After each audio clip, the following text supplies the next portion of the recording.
This kid's fire.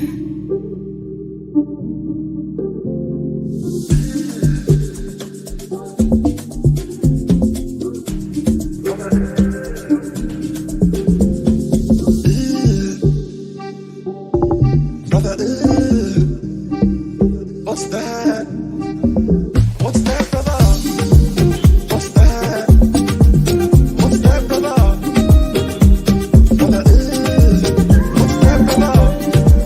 what's that, brother? What's that? What's that, brother?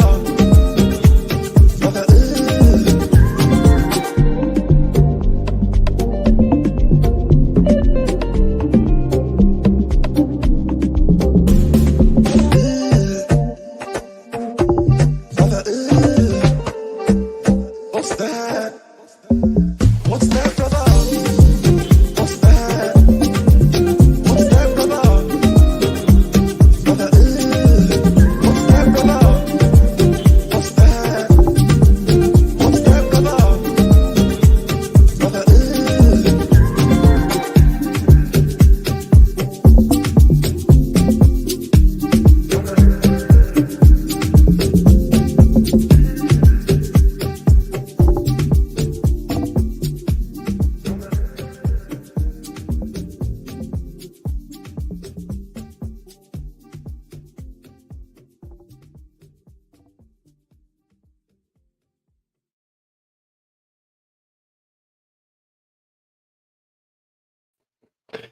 Yes, people, welcome back to another stream. Hopefully you guys are all doing well. Make sure you guys smash the like button. 1 like equals 1 Rodri prayer. Man, come on, guys. Yeah, we can't have Rodri ACL breaking news damage stream, yeah? So make sure you guys are smashing up the likes. Make sure you guys are subscribing to the channel as well if you're new.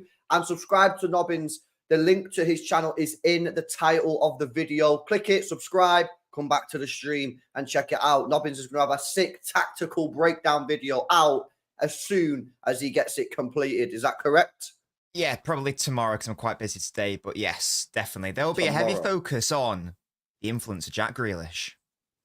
Jack Grealish, yeah. Facts. Right, let's get some shout-outs done, guys, and then we'll get straight into it. And if you've got any topics that you want us to cover, then whack it in the chat. I'll star as many as I can. And if we have time towards the end of the stream, we'll go through some of your topics. You're built to Mark. I've just seen as well, Mark's gifted five memberships on the channel, guys. So can we get some W's in the chat for Mark? Again, always supporting the channel, always supporting other city channels as well. Very, very generous. Helps the community out on YouTube, man. So W's in the chat. Big up to Mark. Thank you very much for the support as always, mate.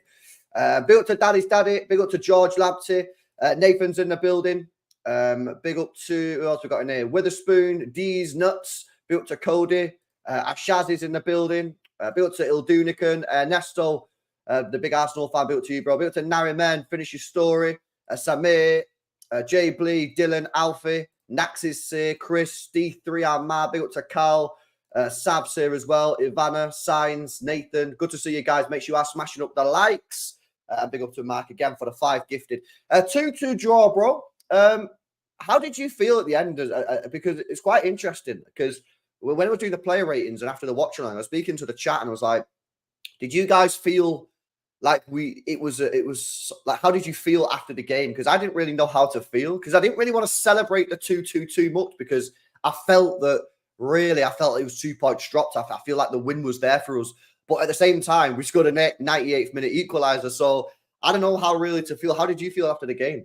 Yeah, it's hard, isn't it? Yeah, because I was in the stadium, so obviously a 98th minute equaliser goes in. Obviously, you go crazy, you celebrate it like it's a last minute winner, of course, because you've sort of, well, I think basically everyone around me had resigned ourselves to the fact that we're losing this game. Arsenal are going to get 3 points, so the fact that we were able to stop that at the end, you obviously celebrate it in the moment. Yeah, but I guess like in hindsight afterwards, you do think, oh, bit of a shame that, especially given how we started that game. I was a little bit, I don't know what your thoughts were on the lineup. I was a little bit nervous about when the lineup first got dropped. My confidence went down, to be honest. I was more nervous. But like the first sort of like 15, 20 minutes, we were brilliant. We really were. And we could have scored a couple goals. And we obviously scored one. I thought so. The game plan from Pep worked in that instance, and I'm sure we'll discuss the injury that happened. But obviously, we didn't look as good from there. Even then, I think up until around the 35th minute, I thought we looked good, and there was like a 10-minute period where we just not I don't want to say threw it away, but we definitely just didn't look as certain or sure of ourselves. We were rattled. Then, Let's just say it how it is. We just got rattled. Obviously, the Rodri went off injured. Yeah, they scored the goal. You know, we got rattled because of the referee, and then we were just rattled until half time, basically. And I think, you know, when you go through those periods over the last year or two, I feel like we've actually been usually, Nobbins, we're quite good in those periods of being rattled. I remember in the era of like when we used to play Liverpool, and we used to go to Anfield sometimes, and we used to get rattled, and sometimes we get blitzed. I remember the Champions League game where we were like 3-0 down within like 15 minutes or something like that. Like they had a 15-minute spell, and we just crumbled. Yeah, Bernabeu, we got rattled, crumbled. But like last year and the year before, I feel like we've managed to get through these periods of just being battered, and we've managed to hold out, and that's why we had the treble year, because we were so successful. We managed those periods of the game. And yesterday, it just felt like we didn't manage that well. You know what I mean? We didn't, when Rodri went off and they scored, we just didn't manage that situation very well. And like Kyle Walker on the corner, again, that's not how you defend that situation with Gabriel. There was almost a smell of not being serious. And that's why we find ourselves 2-1 down. And that's what I felt. I just felt like we didn't manage that period very well, which is weird because we've managed that period very well over the last 2 years. Yeah, I think for me, because I rewatched it this morning, I think for me the turning point was Arsenal's first corner in the 35th minute, I think it was, where Gabriel should have scored. And amazingly, we stuck Doku on Gabriel, which I thought was staggering, to be honest. Wild. Yeah, but for that first, even when Rodri, I know Arsenal obviously scored, it was obviously a wonder goal against the run of play, but even thereafter, City were in control of that game for stuff like, minute 20 through to 35, and then, as I say, the corner nearly went in, and then from there, we just seemed to like lose a bit of confidence, I think. Then obviously 10 minutes after the fact, we end up conceding. It's the exact same set piece that we defend in the exact same way, i.e. poorly, and then obviously the second half's a totally different story because it's a 10 versus 11. So frustrating to not get the win, but it absolutely could have been worse. It's the same result as last season. What I would say is I feel like Arsenal were maybe actually a little bit better last season defensively. They obviously conceded 2 goals against us yesterday. And I think that if I'm trying to look at positives, there are a lot of players who I'd consider didn't really have the best games. You're going to have question marks about the second half approach from City, the substitutions maybe not coming soon enough, the weird positioning of Foden when he came on, that not being amended until the 89th minute. That was odd. I would, again, if I'm focusing on the positives, I'd like to think there are only 5 games in. We are still top of the table. If Rodri isn't out for a long period of time, then I will be happy with the result. If Rodri's out for the whole season, then that's more of a disastrous situation than the results, to be honest. Yeah, listen, we'll come on to Rodri in a second, but yeah, on the game, yeah, I think for me, here's the negatives and positives, right? The negatives, yeah, is that really the game was there for us to win, and we didn't win the game. The positives, I think Pep Guardiola yesterday for me just had a bad day at the office. Everyone has a bad day at the office, yeah? Yeah, I do streams, and sometimes, you know, it's not a good stream. Yeah, the content can be shit. Sometimes I'll snap at a viewer, you know what I mean? You know, sometimes you'll go into the office and you'll have a shit day. You know what I mean? Everyone has a bad day at the office. Footballers the same. Manager, I think yesterday the manager got a lot of stuff wrong. The set piece coach, I don't know what the hell they're doing. You know, why is Doku marking Gabriel on the first corner? Stupid. Completely stupid. Ridiculous. Yeah. And then Kyle Walker, obviously, on the second one, poor.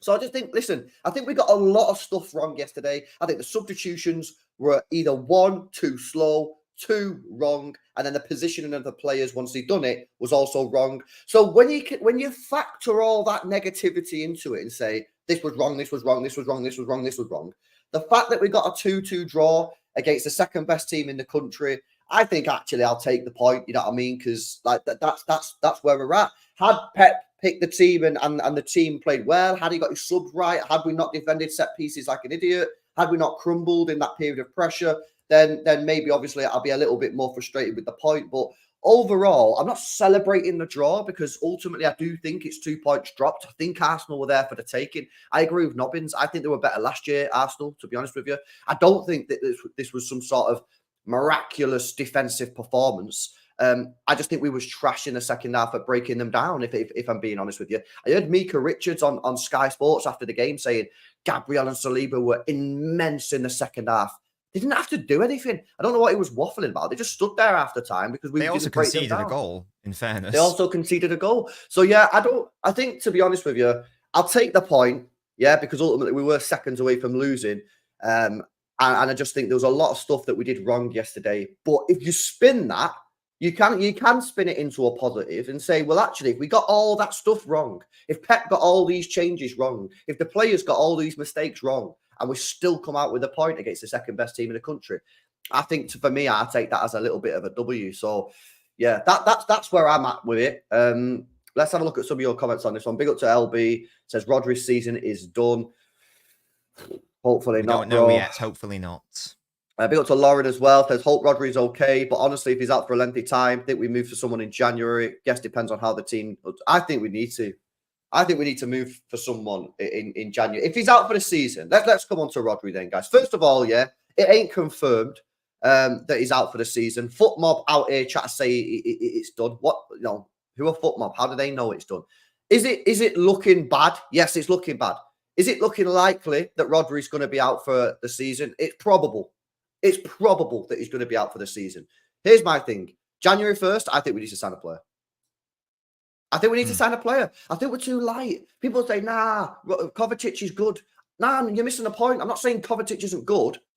I'm saying we don't have enough players. We don't have enough players in there. Because, let's be honest, yeah, Matheus Nunes, I'm not going to start like a Matheus Nunes campaign here, yeah? Matheus Nunes ain't playing any of the big games, man. He just ain't. So, you've got Kovacic, yeah, Foden, Ilkay Gundogan, Kevin De Bruyne, Bernardo Silva. Am I missing any in that midfield? Sorry, did you say Foden? Yeah, Foden. Yeah. Because I'm not including Nunes because he doesn't play. Kevin De Bruyne is injury prone and he's going to get more injuries this season. Kovacic and Gundogan have a combined age of about 70. Yeah. You know what I mean? They're not quick. Foden's an attacking midfielder. And Bernardo, I think he's gone way off the boil at the moment and needs a bit of a rest. We need January 1st, go out there, sign a new player. And let's be honest as well, we're going to sign one eventually anyway because Gundogan's only got a 1 + 1 year contract. And Kovacic, I reckon he's probably going to leave in the summer anyway, if you believe the rumours. So just go out and get someone. Literally, I think we should just consider this Zubimendi guy, mate. I think we should just consider Zubimendi, bro. He's 50 million quid, yeah. Apparently, he already regrets staying at Real Sociedad, if you believe the latest rumours. He wants to leave. I'd just go there, January 1st, bang, put the money in the account and get him. Seriously, man. Yeah, well, what I would like to think is that when we brought in Gundogan, because I liked the Gundogan signing as a short-term deal, but that was under the proviso that in the summer of 2025 we brought in a proper heir and a proper successor to him. So as far as I'm concerned, if that player, whoever that player is that we should be signing next summer, if Rodri is out for the season, I think it is reasonable to escalate that and bring that signing forwards to January. So whoever the board are looking at in terms of, summer 2025, if he's out for the whole season, it makes sense to bring it forward to January. There is there's been a point raised on Twitter by some very good City accounts that there is a lack of a physical presence in the City team nowadays and I think that in respect of our midfield specifically, if we look at players like, Kovacic, Gundogan, even Rodri, in terms of covering space, for example, they're not particularly gifted in that respect. Nunes is, but we all know the Nunes situation. I think that's maybe the reason why Walker started yesterday. Pep doesn't trust Lewis from a physicality perspective. So maybe bringing in that player in the midfield in January, again, who could be the Gundogan heir, maybe that is the solution, as you say. Now, who that player is, I don't know. Everyone knows who I want it to be. Bruno Guimaraes ain't going to happen. Clearly, that much is obvious now. So I don't know who the player is anymore, to be honest. Zubimendi, man. Potentially. I don't know nearly enough about him, to be honest, outside of his brilliant performance against England. But again, yeah, if Rodri's out, if we have, I know we started the season really well without Rodri, and Kovacic played well, but that's never going to be a long-term solution. And then, or I guess Gundogan could do that, but I don't want Gundogan to be there all the time. The Gundogan signing was good because it would give Rodri a rest. It wasn't like in case Rodri's out for the whole season. Like sometimes you can't legislate against a player being out for the entirety of the season. So sometimes it does have to be responded to with a signing. It mustn't be a panic signing. I'd like it to just be whoever we were going to sign in the summer anyway, and just bring that signing forward. So it's not like like another Nunes where it's like a panic and then we ditch him as soon as Rodri comes back. There's also got to be a longer-term place for him in the squad. And if that's Zubimendi, if that's Wharton, whoever that is, I don't know. Yeah, no. For me, yeah, just to get this clarifying it from my point of view, chat. My point of view is not that Kovacic ain't good enough to play 6. My point is, I don't think you're going to get away with that for the full season because I don't think we've got the personnel. I don't think we've got enough players in there, yeah, for all the games that we've got. We've got so many games. I don't think we've got enough players for it. So for me, I think you need to go and get someone. And is it Wharton? Is it Zubimendi? At the end of the day, this is where City have got to strike now. They've got a list. Of course, they've got a list. They know who they want to go for. For me, push it up the list. Go and get him in January, mate. Go and get him in January. If you're not telling me, if it's Adam Wharton, I don't know who it is yet. If it's Adam Wharton, you tell me you can't get him out of Palace in January. Of course, you can get him out of Palace in January. Go and get him. Go and get Zubimendi. Go and get whoever it is that you want to go and get. Go and get him in January, man. Do you know what I mean? Everyone always talks about, you can't get players in January. Of course, you can get players in January. It costs a bit more, but you can get them. And at the end of the day, if the difference is we need to get this player to win major honours this year, then go and get the player. It's worth it. Especially if, like Nobin said, especially if you're going for the player that he was going to get anyway.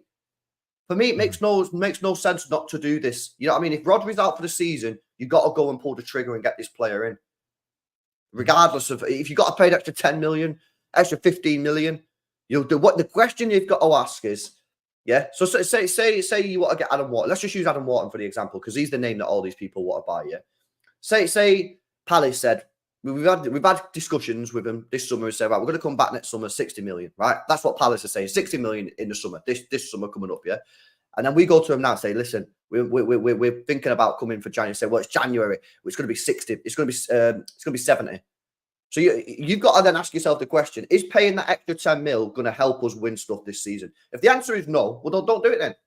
But if the answer is yes, if you think that getting that extra body in can help you win the Champions League because you can rest a player here, you can rest a player there, it can help you win the Premier League. It's a no-brainer. It's a no-brainer. And let's be honest as well, chat. We spent £25 million in the summer.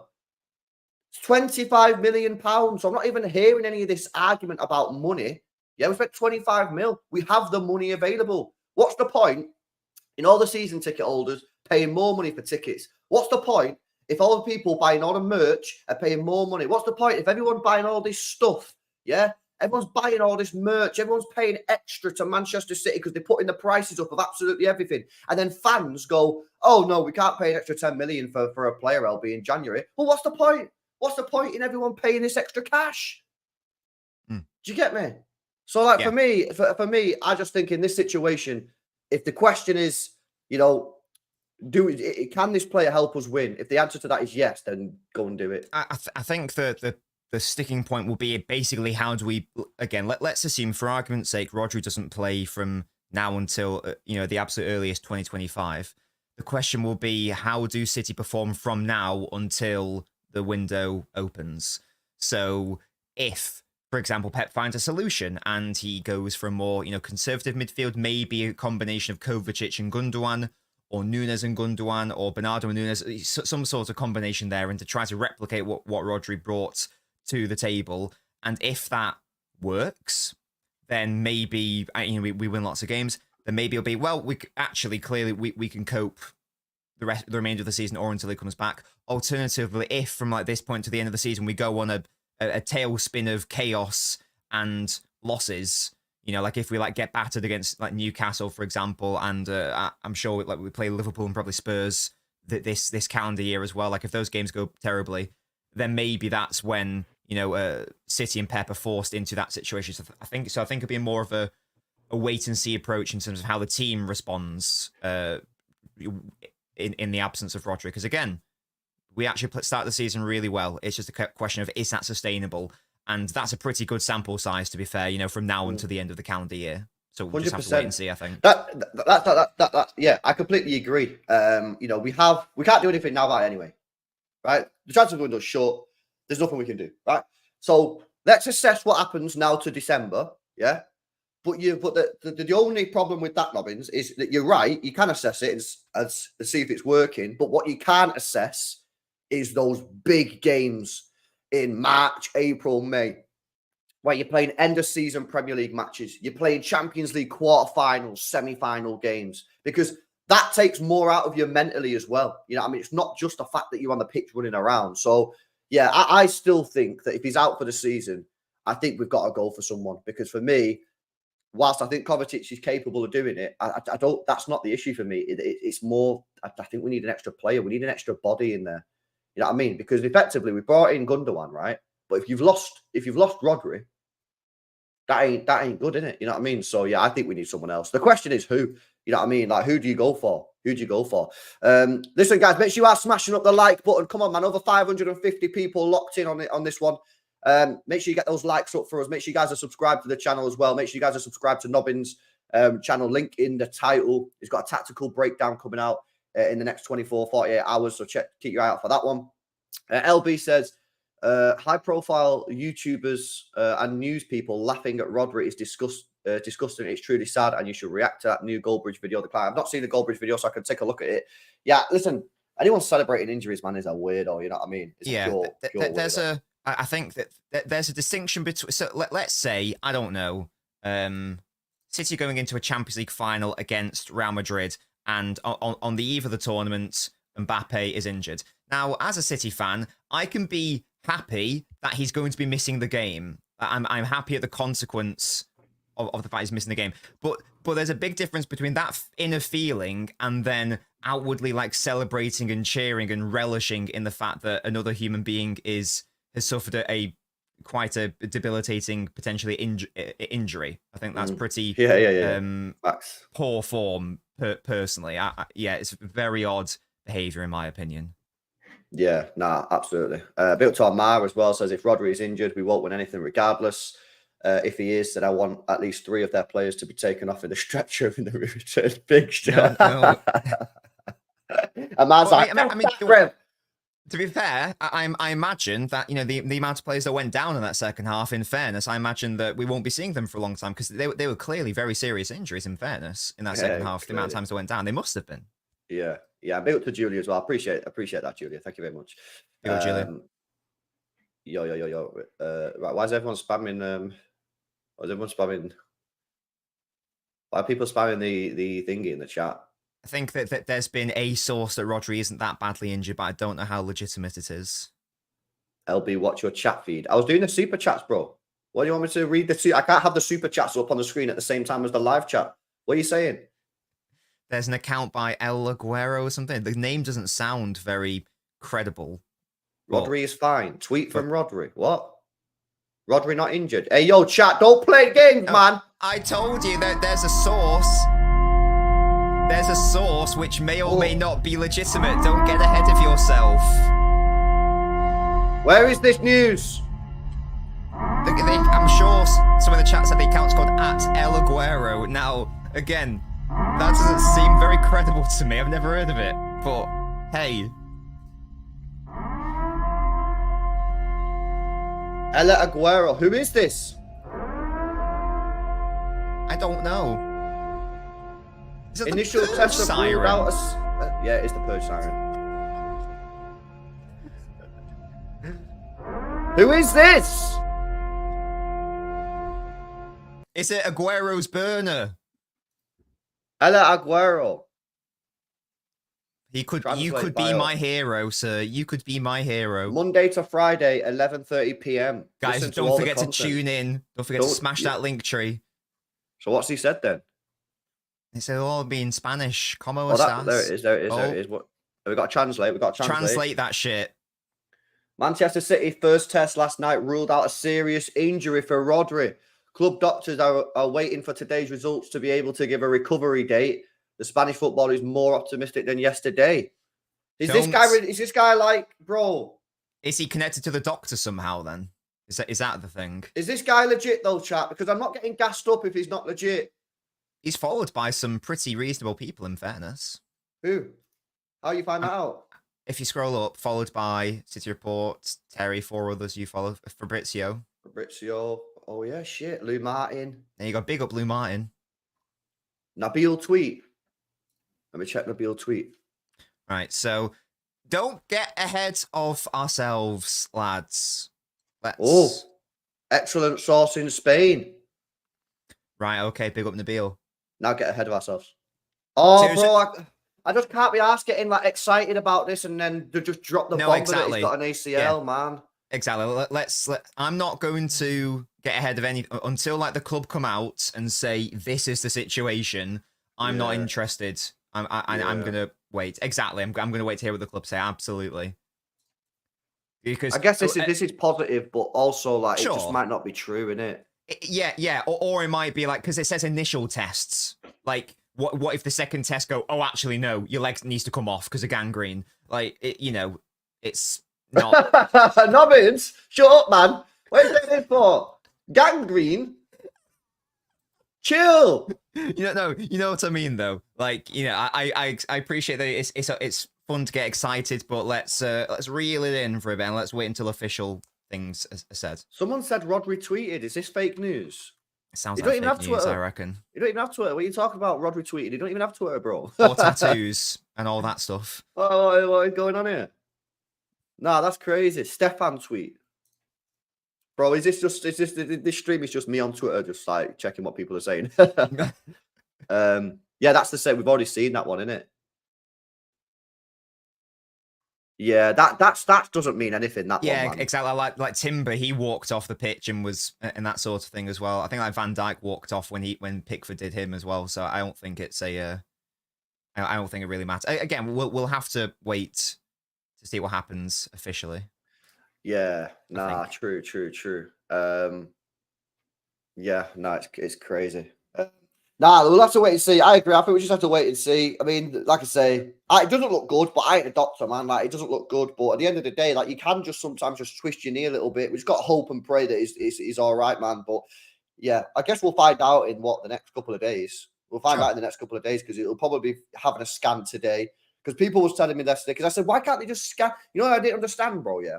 Obviously, because I'm not a doctor, in it. So this is just a question. It's like, why did it always take so long? So why couldn't they just scan him last night? But people saying because he's got inflammation, you have to wait for the inflammation to go down, apparently.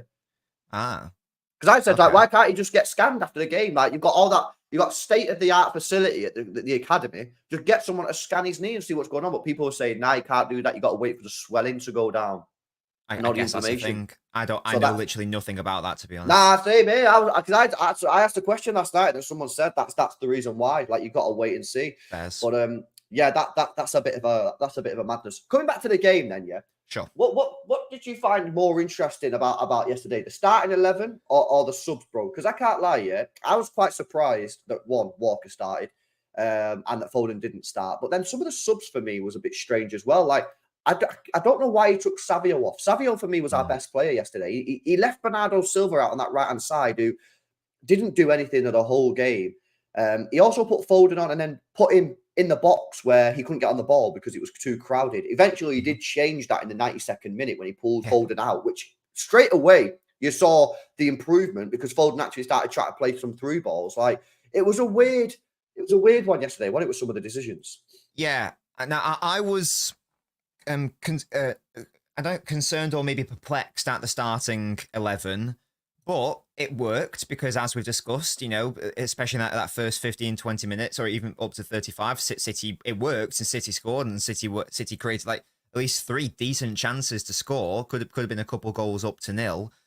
So the starting 11 actually worked out. I can understand the rationale behind the Walker inclusion because I guess he's concerned about, maybe Martinelli on like a potential counter-attack, the physicality issues with Lewis. I get that. So I'm not So I'm not really going to overly question the starting 11. For me, it was more about the second half. I don't know. I think because we all knew what was going to happen throughout the entirety of that second half. It was going to be attack versus defense. To be fair, I didn't know it was going to be to that extent, but we all knew it was going to be attack versus defense. And one of the best ways that you can counter a really deep block like Arsenal did there is having long shot specialists. Now, we didn't have De Bruyne, who's our best one of those. Sadly, Rodri is also one of those, and he went off injured. I know, yeah, exactly. Yeah, that's the thing about the Rodri thing is that you're spot on. He actually does have that long range shot in him as well. Exactly, yeah. So, like, think of the positions that Kovacic was getting into. Now, imagine that's Rodri, and all of a sudden, those shots that Kovacic is having, they're actually potentially goals. So, all we had on the pitch was Gvardiol, and Gvardiol's not a specialist, but for a defender, he's got a very good shot on him. He has. He has. That first shot, I think if he scores that first shot where he smacked it straight to goal, I think we win the game. Because that was in the 60th minute. So if he scores that one, yeah, because it was a great connection, but it was straight at Raya, unfortunately. I think we go on and win the game. I just think it was because I said at half time, right? I said we're going to get 3 chances in the second half to score. 3. That's it. We ain't getting any more. Now I think in the end we had 4, but one of them was a bit of a dodgy shot, yeah. Because the way they were going to defend, you're not going to create chance after chance after chance. You had to be clinical. Now, in the end, we did score, right? But if Gvardiol would have scored that first one, yeah, I think we would have gone on and won it. Because we would have had 25, 30 minutes left, and I think we would have had enough time. Yeah, it was really unusual so if we're sticking with Gvardiol for a moment, he was being played like alongside Haaland throughout the majority of that second half. Like, he was in the box. It was obviously getting better. The only times he was getting shots off was like, fortunate deflections. And look, if you get shots and crosses for 45 minutes non-stop, then you're going to get a couple of fortunate deflections. That's just how it works. So ultimately, that's how the goal was scored as well. I just don't know why Pep told him to stay inside the box, whereas you've got Diaz, Akanji, Walker, Kovacic outside the block and outside the box, and they're being tasked with the long shots. What we should have done really was put Diaz in Gvardiol's position and Gvardiol in Diaz's, because the amount of shots that Diaz had with his weak left foot as well was ridiculous. Now, imagine if that was Gvardiol's left foot. Not saying they would have gone in, but it would have caused more panic in the Arsenal defensive line. Either Gvardiol gets a shot off, or Arsenal's defensive line is forced to come out a little bit, makes a little bit more space, so you can maybe slot in a nice little pass. Yeah. And then Foden came on too late. Around the 70th minute he came on. And likewise, Pep told him to go in the box. Yeah, he did. Yeah, in that chat, someone said in the chat a second ago, Pep Foden decided to stand there. No, he didn't. No, because Foden and Kovacic went over to Pep in the 92nd minute, and you saw Pep say to them both, swap. And then what happened is Foden come out of the box, Kovacic went in the box, and yes, straight away, Foden got the ball out on the right hand side, and he tried to play a 3-ball to Haaland. And some people have really weirdly chosen to blame Kovacic and Foden for that. If a manager in the 70th minute is telling you, stand here, do this thing, there's only 20 minutes left, you're going to listen to the manager. So people need to stop complaining about Kovacic and Foden. What do these people want? Do these people want our players with 20 minutes left to go? Because there's a difference between starting a game and maybe the opponent sets up differently, and you need to tweak it yourselves on the pitch, on the flow. But if it's like literally 20 minutes left and you're being brought on, and the manager to say is go there, and if you disobey him, do you really think you're going to start the next game? Do you think that Pep's going to have trust in you to listen to his instructions going forwards? The onus and the responsibility is not on Kovacic, and it's not on Foden. It's on the manager in that instance. It was on Pep to not put them in the correct position, and to be honest, it was on Pep that he waited until the 89th minute to amend that, and then it worked, and then it was slightly better, and obviously we scored the goal. But yeah, so for me, it was like very odd situations in the second half. And again, you can't blame Gvardiol for standing in the Arsenal box. No. Pep, he's not gone there for a laugh. He's not gone there for vibes. Going, I'm going to stand here. It's going to be great. Pep's told him to stand there. And Pep's told Diaz to stand where he has been, where he's standing. Correct. It really amazed me that I had to explain that to people on Twitter. It's like, guys, do you really think that Foden's going to disobey a direct instruction from Guardiola when there's 20 minutes left in the game and we're losing against our title rivals? Or do you think he's going to be a good boy and listen to him because Pep's the manager and he's the coach? It's Also, just bro, staggering. yeah, to back It's up that staggering. point even more, yeah. If Foden has just decided to do what he wants to do, yeah, why would Pep wait until the 92nd minute before Pep went, "Oh, Foden, you're not doing what I told you to do. I told you to go on the outside of the box, and I've just noticed for 25 minutes you've been stood in the box. So I wondered if you could just come out." He'll do it within the first couple of minutes, bro. He'll say, "What's this guy doing? I told him to be on the edge of the box. He's going in the edge, he's going in the penalty area." And by the way, yeah, how are people blaming, yeah, Walker, Kovacic, Diaz, Akanji for these dead shots? They had no other option. Bro, I said it in the second half. He should have took off Ruben Diaz, yeah? As soon as he understood how this game was going, the second half, and it was just them camped on the edge of the box, he should have took off Ruben Diaz. What I would have done, I would have played Gundogan there. I explained this yesterday. I'm interested to hear your take on this. Basically, what Pep did and what the team did was, right, put Gundogan in. Gundogan was basically second striker yesterday in that second half. Put Gundogan in the box. Why? We all know why. Because he gets goals, he gets assists, he's good in the box, yeah? The problem is the ball wasn't getting to him. Now, what we should have done, really, is pulled Gundogan out, yeah, put him in the Diaz position as the centre-back, but basically he's not centre-back because he's on the edge of the opposition penalty area. And instead of Diaz doing these shots, crosses, you've got Gundogan doing the shots, crosses. I actually think we needed to make a brave decision yesterday and sub off Kovacic. Now, that would have been tough because you subbed him on. And it's always difficult to sub off a player that you sub on. But needs must. Kovacic was not needed in that situation. Yeah, it was, I don't know how much percent possession we had in that second half, but Kovacic can't shoot and he can't assist. He was not needed in that position. He should have took him off. He should have pulled Gundogan out to the edge of the penalty area. He should have pulled Foden out to the edge of the penalty area and then just throw someone else in the box. I don't know. I don't really care. Just throw someone else in the penalty area. So, listen, it's one of them. At the end of the day, it was a freak game, yeah? They were down to 10 men. They played on the edge of the box. I don't think I've ever seen a team do that. You know what I mean? Even though they had 10 men, people are making out like that was their only option, which it wasn't. And we couldn't break them down. And that's why, I said it at the start of the stream, that's why, with all things said and done, I'd kind of just take the point. I'm not celebrating a draw. Go check my reaction to the equaliser.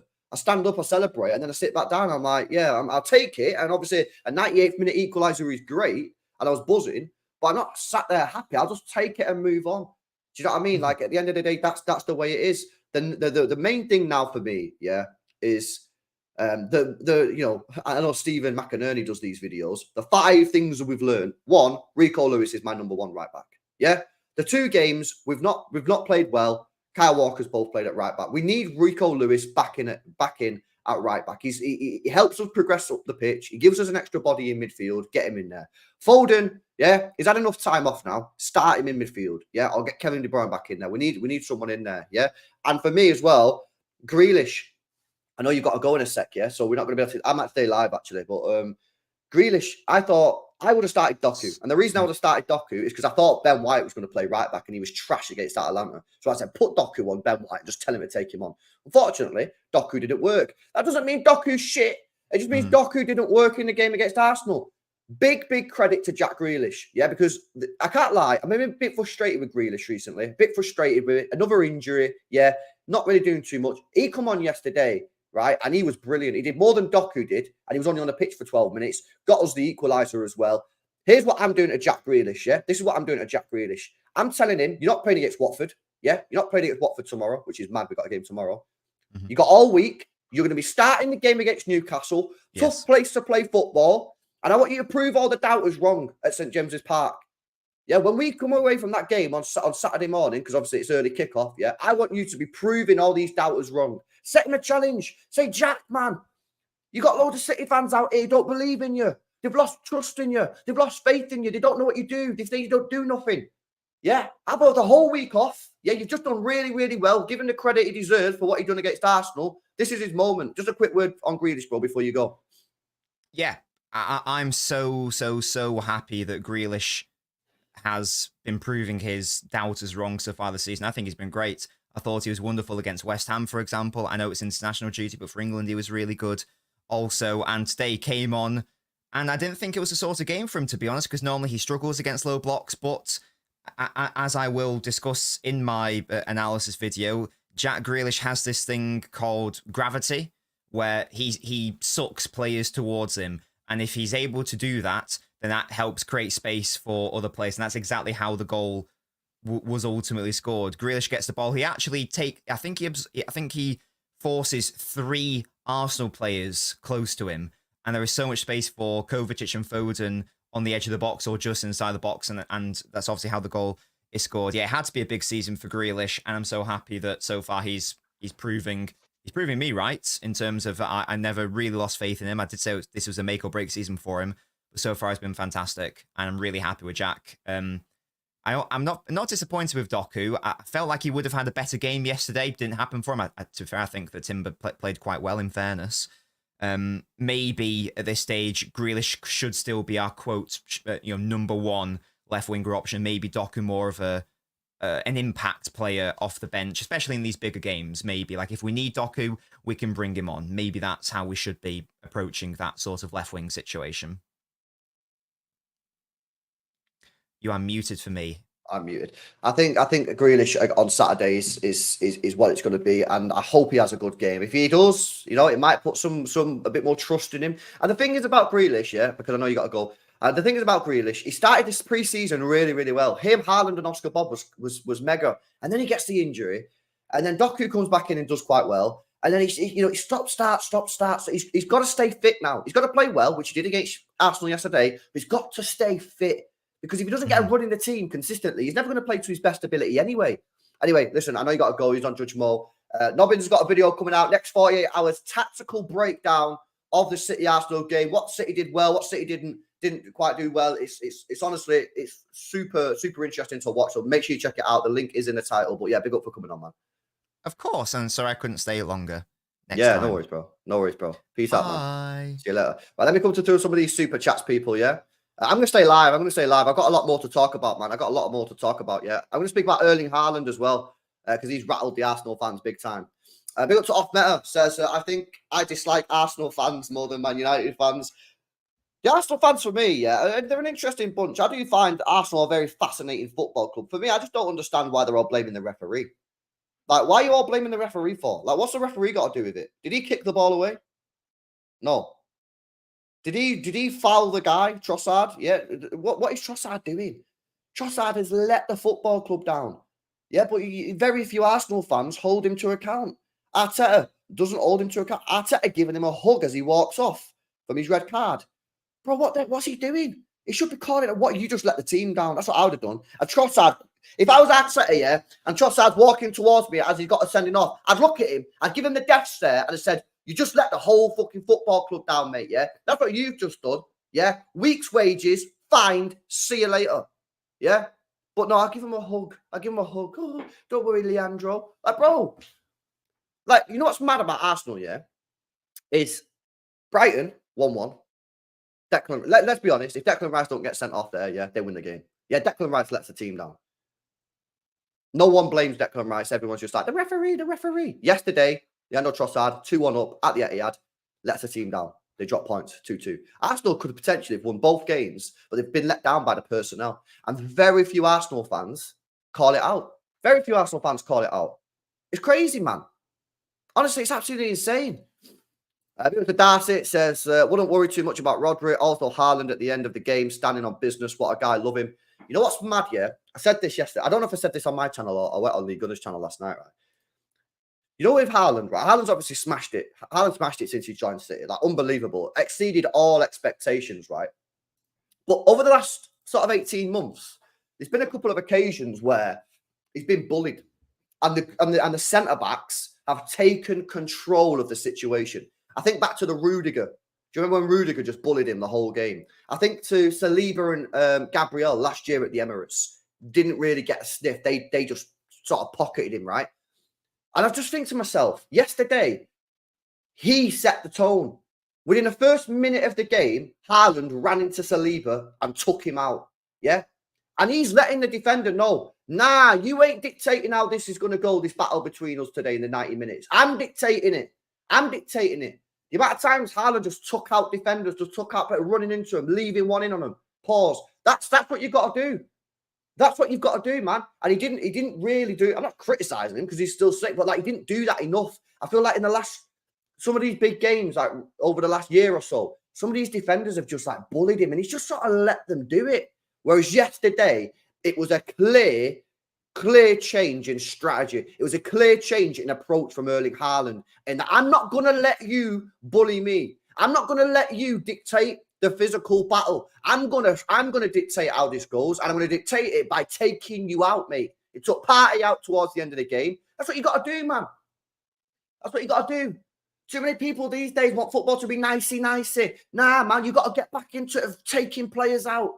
Leave it. Let them know that, yo, if you want this physical battle, and this is what I said yesterday, yeah, if we get Real Madrid, again in the Champions League, first minute of the game, I want Erling Haaland to take out Rudiger, mate. Just run into him and take him out.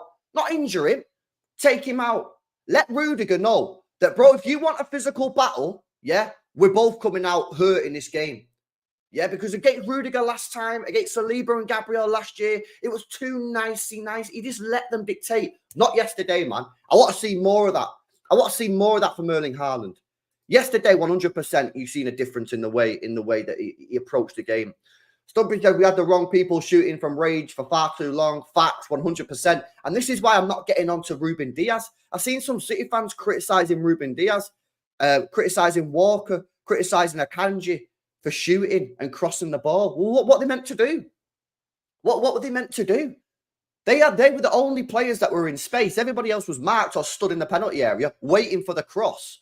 Like, to be honest with you, I actually give them credit because most of the shots were actually decent. Kyle Walker, for once in his life, his shots were actually pretty good.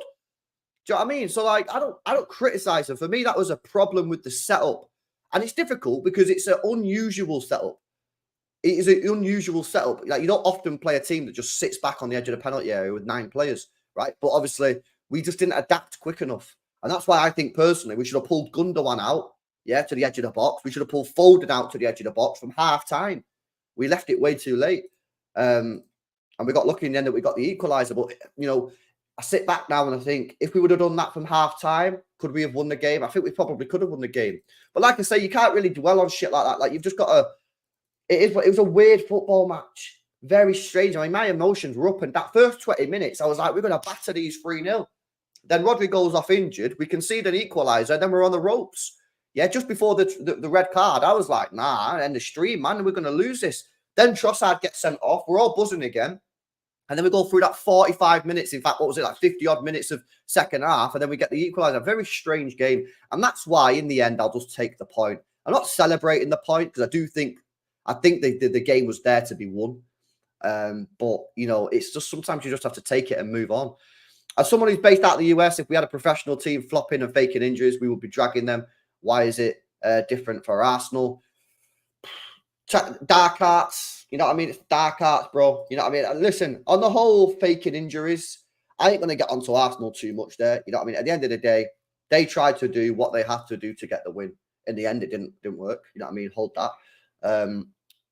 But yeah, it is what it is. It is what it is. I don't really get on too much for it, though. But like, at the end of the day, they had 10 men. They was at City. They had to do what they did. It's a dark arts, innit? You know what I mean? But in the end, it didn't work because we got the equaliser.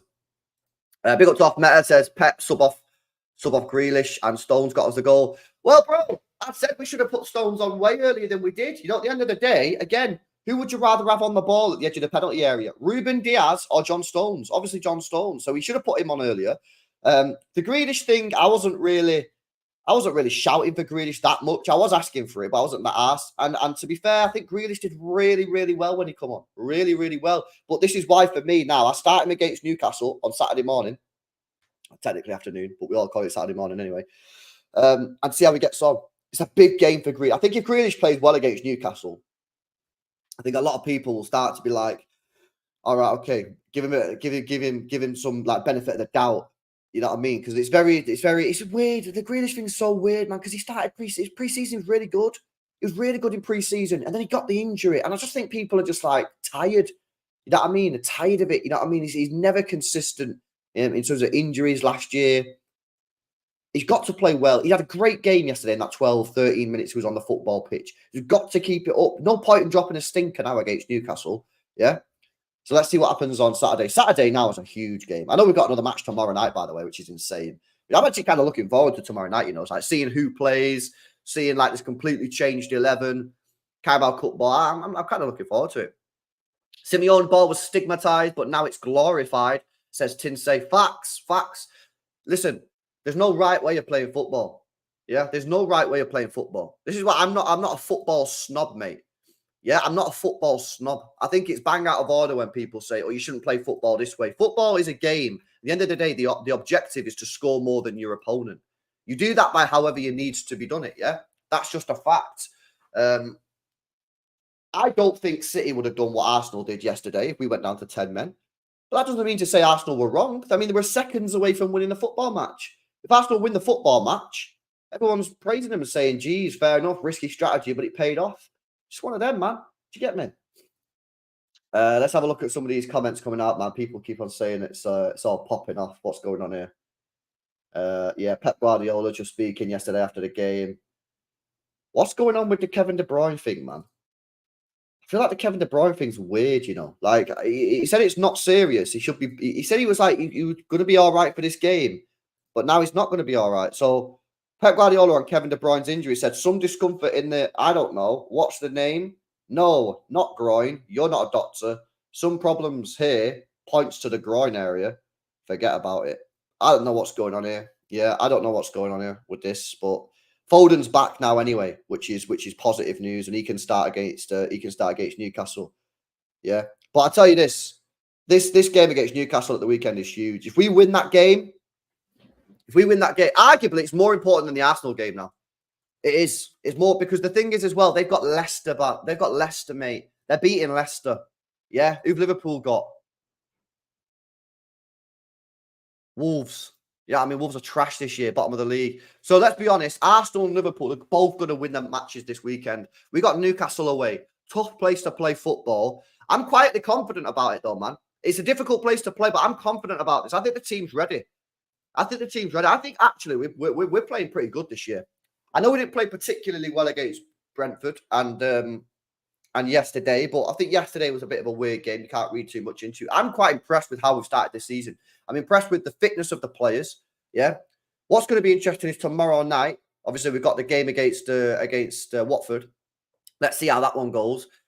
One thing I would say, though, chat, yeah, and I think you'll all agree with me here, we cannot afford any more injuries. We can't afford any more injuries, man. Ake injured, down to 6 players in defence. Yeah. And one of them's John Stones, who is injury prone. And one of them's Kyle Walker, who playing too good now. Rodri injured. We only have Kovacic, Gundogan, who can play that DM position. Yeah. Bob injured. Grealish injury prone. We can't afford any more. We don't have a backup striker because we chose not to sign one. Yeah. We cannot afford for any more injuries. We really can't. We really can't. If we get any more injuries, especially in the midfield, that's going to be super tough, mate. It's going to be super tough. Yeah. McAtee, Nico O'Reilly, you're probably going to be needed now, lads. Yeah. Tomorrow, it wouldn't surprise me if they both started. Nico O'Reilly might not start. It might come off the bench because we do have like Nunes and that, and McAtee can play. But it's going to be a mad chat. It's going to be crazy. I think for me, we've got to do business in January. I think this team's too light. And we've got too many injury-prone players in this team. I said at the start of the season, so KDB will get injured. You all know KDB's going to get injured. KDB's obviously going to get injured. He's injury-prone. He's 33, going on 34, mate. He's going to get injured. We know this. Ake's injury-prone. Stones is injury-prone. Like, you can't.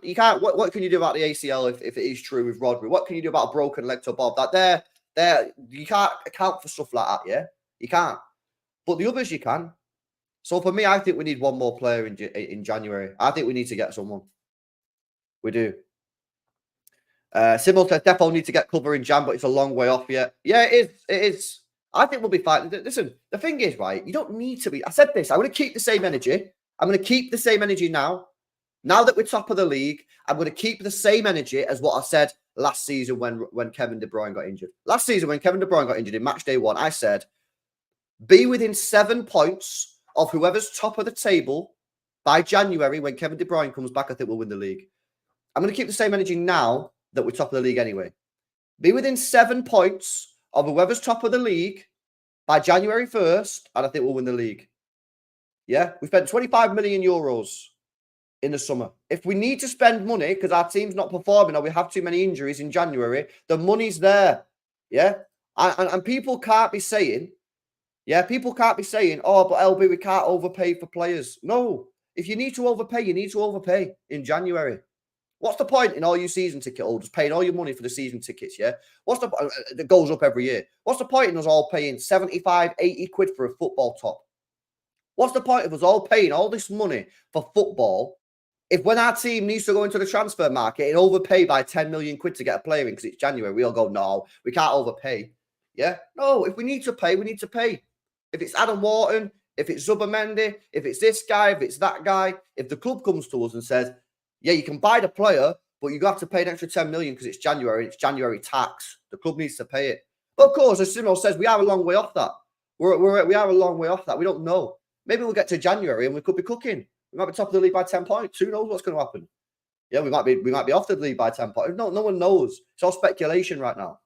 The thing is that I would say is the club now have to start making plans for a potential January signing. Yeah? You need to start talking to football agents. You need to start talking to clubs. How much is this guy going to cost in January? How much would you be with? Yeah, blah, blah, blah, blah, blah. Would this player be willing to join City in January? We need to start doing that conversation now.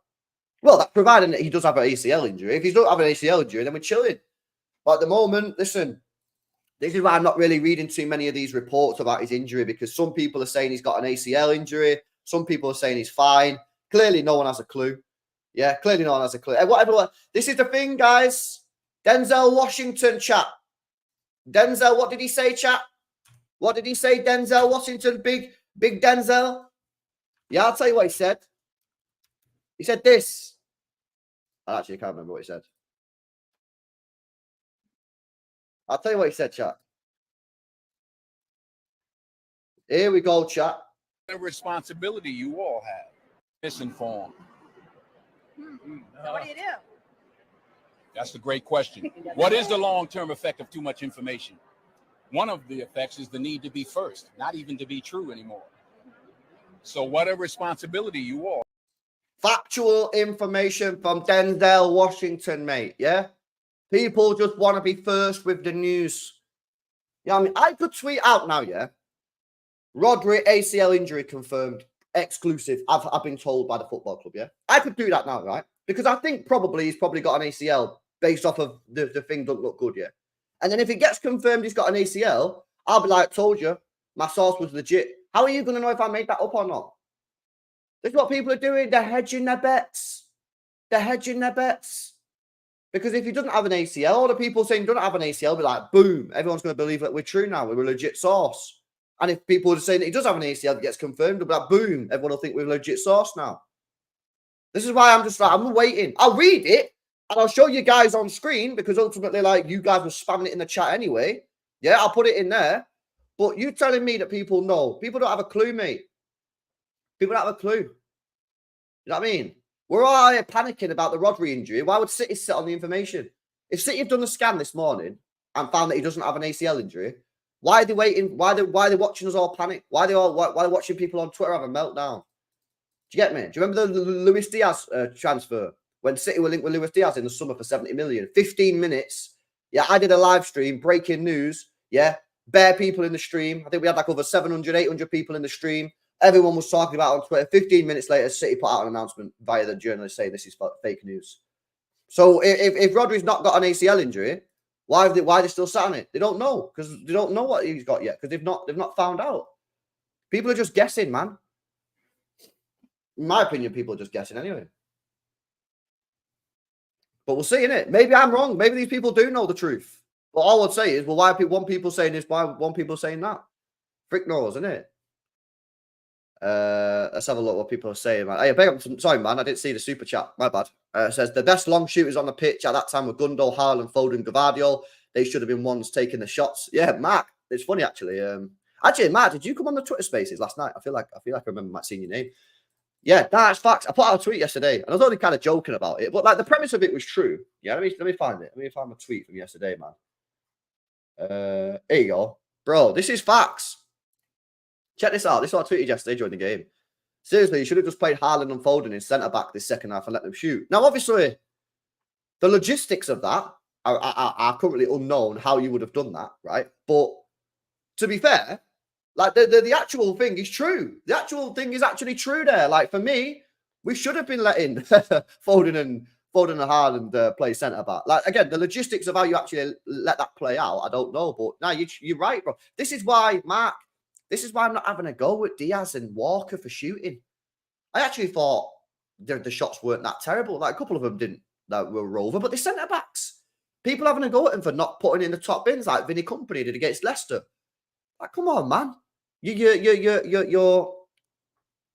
blaming the symptom instead of the cause, bro. You need to go to the underlying cause, the underlying problem. The underlying problem was that all our attacking players were being marked because they're all filled in the penalty area in no space whatsoever. The symptom is you've got Kyle Walker, Diaz, and Akanji all in loads of space on the edge of the box. What else are they expected to do? Come on, man. You know what I mean? Like, I actually think Kyle Walker's shots were decent yesterday. He kept them low, and you know, a couple of them were on target. Like, what do you want me to do? Better than blazing it over the bar. Crazy, man. Beautiful Flaws says, would you be content with going out the League Cup tomorrow, bearing in mind our injury list and how thin our squad is at the moment? Nah, bro. I'm never content with going out of a cup, bro. I want to win every trophy that we're in. What I would say, though, is if we do beat Watford tomorrow, which is no guarantee, by the way, because we don't know what team he's going to put out, Pep, we could really do with a shit team. Like, let me have a look at the Carabao Cup fixtures. Like, we could do without, like, Liverpool, Arsenal, Newcastle. Like, we could do without, like, a decent team. We need if we get through, and again, I say if we get through because we don't really know. If we get through, we really need, like, a dead team. Let me just get rid of the super chat off the screen, bro, so I can see the fixtures. So, like, oh, wait a sec, it's these teams as well. So we could do with, like, Stoke at home, Preston at home, yeah, Southampton at home, Sheffield Wednesday at home, like someone like this, United at home, because they're shit as well. You get me? I'm only messing, but, like, that's what I mean. Like, that's, we need something like that, bro. Like, we need to, if we get through, we need to avoid good teams, man, for as long as possible. Yeah, to be honest with you, like, I'm looking at this and probably thinking, like, Stoke at home, Preston at home, Southampton at home, Sheffield Wednesday at home. And I don't mean no disrespect by that, by the way, guys. I'm just saying, like, factually, yeah, like, that's the truth. We don't really want to be playing Arsenal at the Emirates with a depleted squad. I think that's a fair thing to say. But yeah, I'm not going to say I'm content with going out, bro, because I don't want to go out. I want to win the trophy. I want to win the trophy. You know what I mean?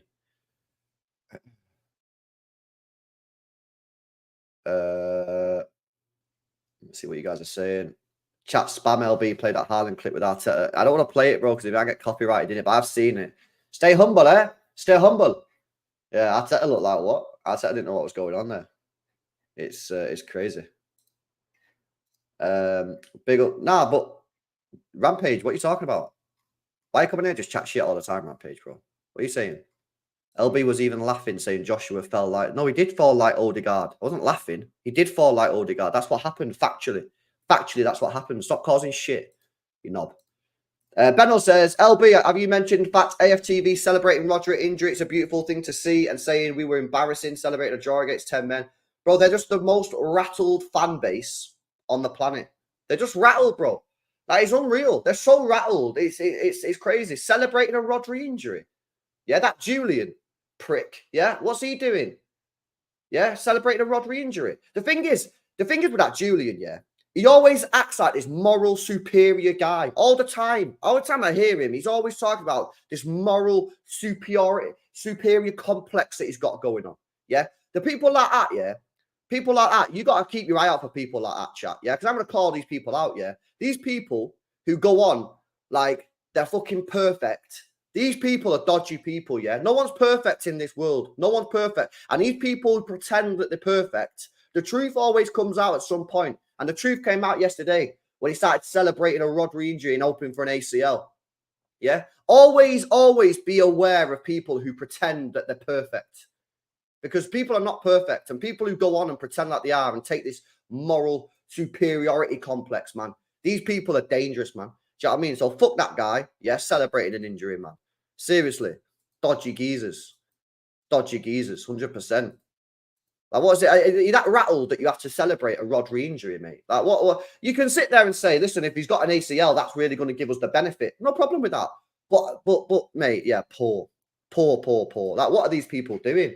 It's because they rattled up here, man. We've rattled them for 2 years. You've got to understand their psychological position right now. Yeah? 2 years on the bounce. They thought they were going to win the league. 2 years on the bounce. They fucked it up and City were there to win it. Yeah? They've won nothing. They're under huge pressure to win a trophy. Yeah? They can't cope. And because they're under so much pressure, they're starting to say shit which is bang out of order, mate. Wishing players ACLs. What the hell are they doing, mate? Yeah? Poor form, that. Poor form, bro. Yeah? But again, people enjoying... I say the same energy about City. City fans shouldn't be celebrating Odegaard's injury. Again, you can say, wow, that's going to give us a boost. That's going to give us an advantage because that's just facts. Yeah? But no one should be celebrating players getting injured, man. Yeah, I just think it's classless. Classless, in my view.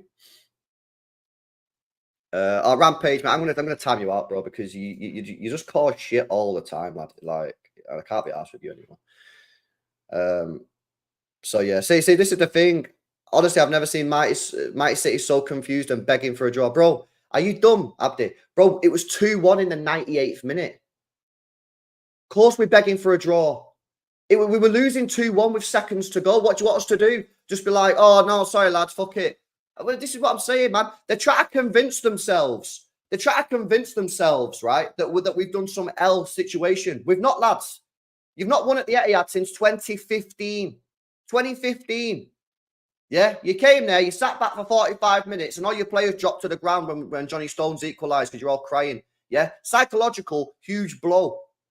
That's the truth, man. That's the truth. And now you're all rattled, blaming the referee for no reason at all. The referee didn't do anything, bro. The referee sent a player off because your player was dumb. And instead of calling out your player Trossard and saying, well done, Trossard, you've just let the whole football club down, y'all want to blame Michael Oliver. I've seen it. I knew how this was going to go a week ago. 1 week ago, before the Champions League games were even played, I seen Arsenal fans on Twitter moaning about Michael Oliver. So the setting was already there. This has been in planning. This has been in motion for a week. Arsenal fans, if they didn't win that game yesterday, were always going to blame the referee because they convinced themselves that was going to happen, mate. I've never seen it before. A week in advance, and they were already moaning about the referee. Insecure fan base. Mad insecure. Never take accountability for their actions. Always blame someone else. Yeah? Brighton, blaming the referee. Today, blaming the referee. You remember the Newcastle game? Blaming the referee. They'll just blame the referees every game, man. Never take accountability for their own team. It's crazy. My manager called out Kevin De Bruyne last week. My manager called out Kevin De Bruyne last week and said he lost the ball too much. My manager yesterday called out Kyle Walker for shit defending on the second. My manager takes accountability for our team. And if a player has a bad performance, my manager comes out and says it in the press, calling out Kevin De Bruyne, City's greatest ever player, and said this guy was not good. He kept on losing the ball on the left-hand side when we played Brentford last week. Yesterday, calling out probably our greatest right-back of all time, and Kyle Walker, saying this guy didn't defend the cross well at all. He takes accountability. That's how you improve. That's the same at Real Madrid. Real Madrid do the same thing, man. Their club take accountability. Arsenal need to learn that and grow up a little bit. And the mad thing is as well, yeah, Arsenal used to be a solid team back in the day. When I was growing up watching Arsenal play football, yeah, they were a hard team, physical team. Yeah, they go to war on that pitch. After Arsenal have lost that bit of steel, they're a little bit nicey. Oh, the referee, just like, come on, man. What's going on here, boys? It's insane. Yo, big up Chicken Wing as well says, as I said yesterday, is on with Arsenal. Yeah, the good news is we've got a bit of a rivalry going. Because, you know what I mean? It's nice to have a little bit of a rivalry. Obviously, the players are starting to beef with each other. There was a little bit of a tussle going on the side of the pitch when City equalised, obviously, between the two benches. Arsenal, obviously, the Arsenal coaches got rattled, understandably. Understandably, you get rattled, you know. 98th minute, you know, you're on the cusp of a huge victory and the team equalises in the 98th minute. You are going to get rattled. I'd get rattled. But, yeah, it's nice, man. And when we go there in February, it's going to be tough. It's going to be a tough place to go play football. It's going to be hostile. They'll probably kick the shit out of us again. You know what I mean? And I don't really have a problem with the physical side of the game. Like, at the end of the day, I don't expect Arsenal to come to the Etihad and just, like, let us play football. Like, yeah, they got to get fucked. Like, there's obviously a limit to what you can do. You can't be like, going out there purposely try to injure players, right? But like, yeah, get stuck in. I want us to get stuck in. When we go to the Emirates, I want us to get stuck in. I want us to get involved physically, you know? So, you know, I think it's good, man. I think it's good. But Hughes tweeted. Well, let's see what Hughes saying. What's Hughes saying?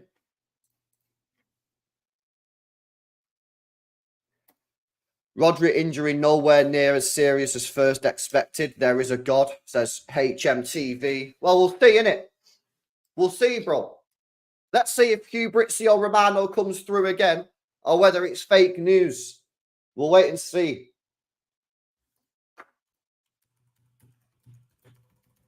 Bookmarked. We'll see, man. We'll see what goes on in it, chat. Yeah, we'll see. Please be true, Hugh. In Hugh we trust, Fabrizio. Let's see what goes on, chat. Yeah, let's see what goes on, man. Hey guys, make sure you smash up the likes as well. Now, I do know. I spoke to Hugh a few times about, like, he does have a couple sources. He does have a couple sources.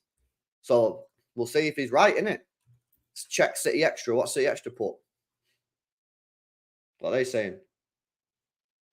Oh yeah, they're just reporting this guy though, isn't it? And like, we don't know if it's true. We don't know if it's true though. Like Ella Aguero. The one thing I would say about this guy, Ella Aguero, is that according to Nabil from City Report, Ella Aguero is apparently a very good source in Spain. A very good source. He's followed by Fabrizio. He's followed by Lou Martin. So hopefully, yeah, hopefully this is true. We'll just have to see in it, chat. Like I say, we can only do what we can do in it. We'll see. We'll see. It's all speculation. It's all speculation. Right, I think that's it. Everything Bernardo said was true about Arsenal. What did he say? I said it's kind of see it, but at the same time, I also didn't really see it. What's Walker saying? I've not gone over to the referee. Me and Bakayo have not gone over. He called us over. If I'm being called over, he should wait and allow me to get in position before the ball is over my head. If I go over by my own accord and out of position, it's my fault. But if I'm in position, he's called the two captains to calm the players down. I'm walking back saying, lads, concentrate, nothing stupid, make sure we get through this. The ball's then going over my head. If I was a goalkeeper, does he let me get back in net? Of course, I'm a defender. I'm the first line of defence. He should let me get back. Set and then blow the whistle. I kind of get what he's saying. For me, it's 50-50 because I do get what he's saying and I do agree to a point. But at the same time, I watched a replay. He does have a lot of time to get back in. He does have a lot of time to get back in and he just takes ages to get back in. Like he's jogging back, he's walking back. Like he should be running back in position. I get what he's saying, but like for me, it's 50-50. Last night, I was more like, nah, Walker, you effed it. Yeah, I probably, if I went back and did the player ratings now, I'll probably give Walker a 3 instead of a 0, right? But I still think that he needs to be quicker getting back in. Right, what's Bernardo rattling Arsenal fans apparently? Let's have a look. What's he saying? What's this? Someone told me about this before. What is this? 1894 group calls for City matters reforms.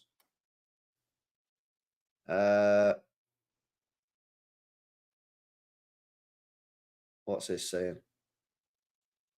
Previously, a Chelsea fan got through to sit on the board. What the hell? Why is a Chelsea fan on the fan board?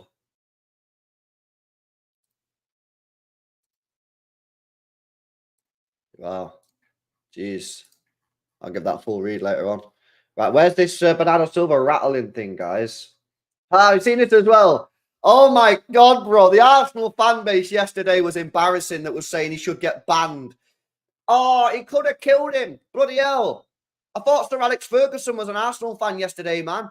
He could have killed him, lads. Erling Haaland could have killed Gabriel. Erling Haaland will face no retrospective punishment for throwing the ball at the back of Gabriel's head following Man City's equaliser against Arsenal. VAR reviewed the incident at the time and deemed no action was necessary. Honestly, are you seriously asking for a ban for that? Give over, mate.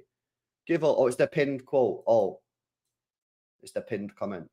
Oh, here we go. Yeah, that's why I couldn't see it. Now, what's he saying here, chat? Yeah, Bernardo Silva on the difference between Man City matches and Liverpool against Arsenal. Perhaps because Liverpool has already won the Premier League and Arsenal hasn't. Liverpool at that time has already won a UCL while Arsenal hasn't. Liverpool always faced us head on to win matches. From that perspective, our games against Arsenal haven't been like the matches against Liverpool were and still are. And that's facts. That is true. That is true, chat. That is true. Like Liverpool and City always went against each other like head to head, and they took a battering. We took batterings. Do you know what I mean?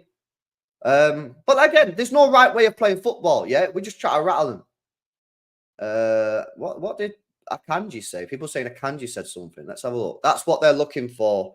We have to defend ourselves because in every duel, every kick that was given, they were on the floor. Players go on the floor to get up, sprint back again, go on the floor again. One of their team went over to tell the keeper to go on the floor and stuff like this. Yeah. Listen, again, I don't really have a problem with it. Like, it is the dark arts, isn't it? I don't think there are many better than them at it. But in the end, we've always won the title, and I don't think it's going to be different this year. I still think it's early. I think, again, we're going to win the league again. W mentality. Yeah, W mentality, chat. Always when playing for them, they're looking for the drama. It worked for them, so if they're happy with the 1 point, we're not. We try to get more. That's what they're happy with at the end of the day. We're still top of the league. We haven't lost a game yet. We tried, especially in the second half, with one man up in the box, but it's hard with 10 players defending their own box. Facts. Facts. Well, it's 9 players, isn't it? Because there's a goalkeeper. Yeah, listen, it's all up here, chat. It's not just a footballing, thing. It's up here. Mentality, and this is why I felt like Arsenal need to beat City at the Etihad. I feel like Arsenal need to beat us to feel like they can win it, But Akanji, mate, Akanji's just a beast. I remember when he went through a bit of a poor period at one point, and I didn't really like him too much. But he's gone through like Wakanji forever, chat. Facts, Wakanji forever, innit? Do you know what I mean? Wakanji is the man. Right, lads, is there anything else we need to talk about before we wrap it up? Big up to See Heaven says, is Walker washed? Is he washed? I think he's washed at the top level. I think he's got to play because we don't have enough players. So he's going to be playing, but I won't be playing him in big games now. Question 2, was scary our lack of ability to pick the lock in that second half. Yeah, but at the same time, it wasn't scary because the players that were asked to pick the lock was Diaz, Akanji, Kyle Walker. If Gundogan was playing in that position, if Foden was playing in that position, and we did the same thing for 45 minutes, then it would be. But if I said to you, yeah, right, lads, Arsenal are going to put every player on the edge of the penalty area, and we're going to have Kyle Walker, Manuel Akanji, and Ruben Diaz trying to break them down, what would you say? You'd probably say, that's probably not going to work. So I wouldn't say it was scary. Do we go big in December for the KDB replacement? No, because I don't think you're going to get Musiala in January. I think it's going to be in the summer. So, but we should probably look at going for a DM. Foden is not that guy. Foden is there to complement that guy. I think Foden can be the guy. I think Foden proved last year he can be the guy. Just weird how he's not really played too much football this season because he's been available, but he's apparently been ill. I think we all know something's gone on in the background personally, but it's not right to speculate. That's my opinion. You want to speculate in the chat, But I think we all know that he wasn't sick. Something's gone on in his personal life or something that has kept him out. But I don't think we should speculate about what that is because it's personal issues. Big up to Slicko says, thank God we got Gundo back, can play double pivot. Yeah, factual. Free transfer. Yeah, that's it, man. 100%. It's good signing, free transfer. Your players are so salty, it'll be absolutely embarrassing. They're so triggered, boys. They're so triggered, man. They hate it, lads. They were so close to getting the win. And they just can't stand it. They can't stand it, man. Oh, it's funny, bro. It's all right, lad. We know you're rattled in it, but it's chill. In it, bro. Facts, third time. Factual. Our guys speak facts. They call it rattled and salty. I know. True. Look, I got another one.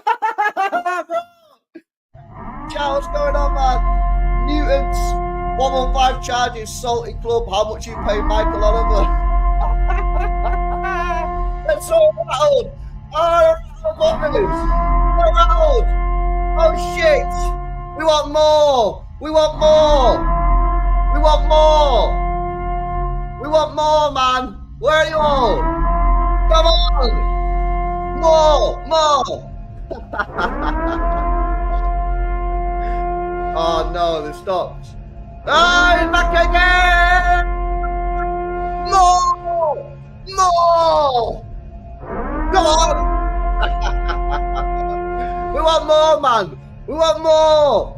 More rattle. No? Are we done? Have you got it? Have you got it out of your system? Max, have you got it out of your system? Have you got it out of your system, bro? Have you got it out of your system? No? We're chilling. We're chilling. It's funny, man. It's all fun in games. Right, boys, we're done. We're out of here. I gotta go pick up a kitchen table, innit? Not kitchen, a dining table. Gotta pick up a dining table, man.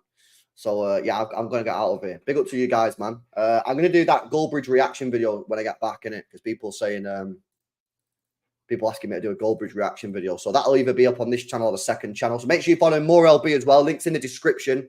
I think I'm going to go live tonight on Twitch again. Play some Madden. If you like American football, boom, we're going to be throwing some American footballs. Yeah, I had to word that correctly.